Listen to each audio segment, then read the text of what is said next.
સૌના કષ્ટ હરો છો દયાળા, તમે કષ્ટ ભંજન કહેવાણા. સૌના કષ્ટ હરો છો દયાળા, તમે કષ્ટ ભંજન કહેવાણા.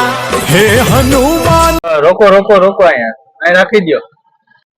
કેમ ભાઈ અહીંયા ઉભી રખાવી દીધી? આગળ ઉતરવું હતું ને તમારે તો.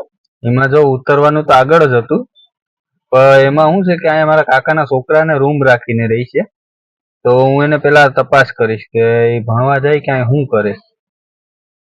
એટલી બધી તપાસ કરવાનું પાછળનું કારણ શું?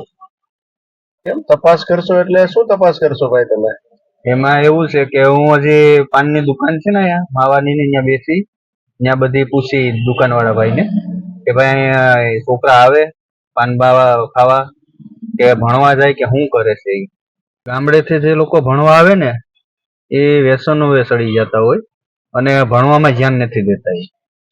એના કારણે આપણે થોડુંક ધ્યાન આપણે દેવું પડે.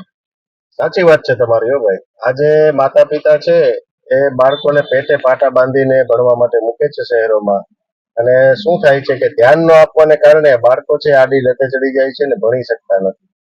તમારા જેવા જો દરેક વાલીઓ પોતાના બાળકોમાં ધ્યાન આપે તો બાળકોને એક પ્રકારનો ડર રહે કે ક્યારેક મારા મોટા ભાઈ આવી જશે, મારા કાકા આવી જશે, અને સારી રીતે ભણી શકે અને માતા પિતા જે ખર્ચો કરે છે તે વસૂલ થઈ શકે. ખૂબ સરસ છે તમારું કામ, બહુ સરસ.